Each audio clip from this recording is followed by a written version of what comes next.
Yesterday, Rudy Giuliani, lost his license to practice law in the state of New York. Giuliani had been suspended from practicing back in 2021, but today's decision made this permanent and official. The reason that the court gave for this particular sanction was that Giuliani not only lied in connection with the votes in the 2020 election, but in their words, he was unrepentant. They said that he flagrantly misused his prominent position as the personal attorney for former President Trump and his campaign. And he used that position to repeatedly and intentionally make false statements. And they were especially concerned because what he did involved baselessly attacking and undermining the integrity of this country's electoral process. Giuliani was a one-time American hero. Back on 9/11, he coordinated the various responses of the city departments after the terrorist attacks on the towers and the World Trade Center in New York City. Since then, however, he has been in decline.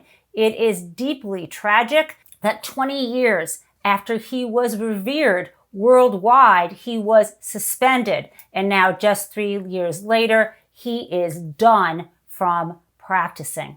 Just to be sure it was done and done, I did go to the attorney lookup website and saw that indeed Rudy, who is number 1080498, is officially disbarred. Speaking of using the resources from a public website to check in on someone who was associated with Donald Trump and who is now disgraced, I hopped onto the Prison Locator website, which is operated by the Federal Bureau of Prisons. And I typed in Stephen Bannon's name, and lo and behold, we can see that he is prisoner number 05635-509. And when it comes to his release date, the word unknown is typed. Now, I know that he got a 4-month sentence, but of course, if he is on good behavior, perhaps they will let him out early. And my third story involves Donald Trump. Yesterday, Judge Juan Merchan, who presided over his criminal trial in New York, agreed to postpone the sentencing that had been scheduled for July 11th. Donald Trump is still convicted of those 34 felony counts. However, in light of Monday's Supreme Court decision granting expansive immunity, Donald's lawyers say that they are going to file a motion to ask the judge to set aside that verdict. Hence the postponement of the sentencing. So you might think that's terrible news. And it does kind of hit you in the gut. Like, what is this guy going to get away with next? But there is some light at the end of this tunnel. And no, it is not from an oncoming train. Here's the bright side of this sentencing postponement. This gives Judge Merchan to consider Donald Trump's motion and most likely reject it. And then from there, he can move on to the sentencing in September.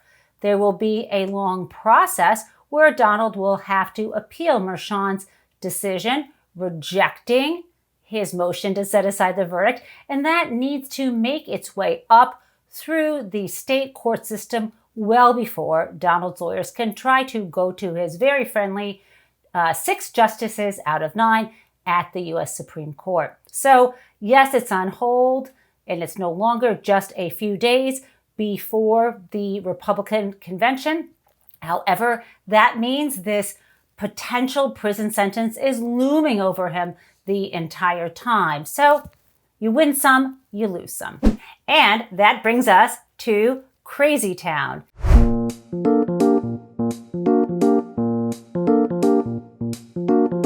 Today, Crazy Town is Ralph Nader.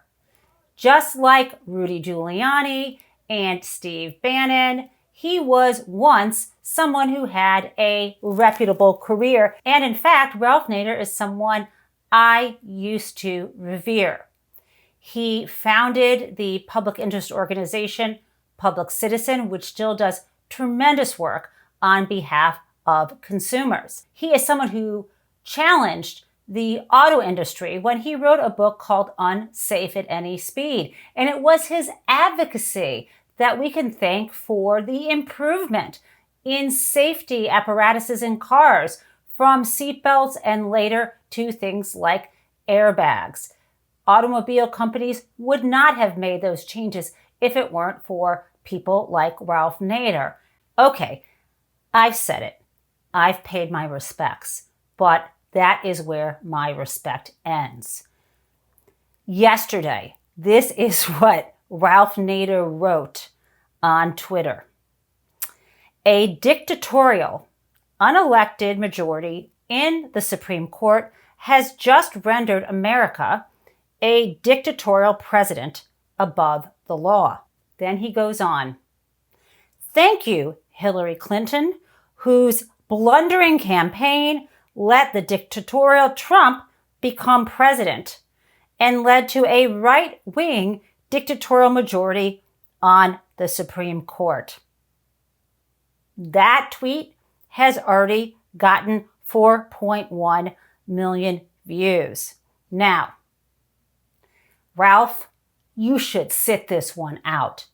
For members of the audience who are too young to know this, back in 2000, when the U.S. Supreme Court decided to award the presidency to George W. Bush and stop the counting of votes in Florida.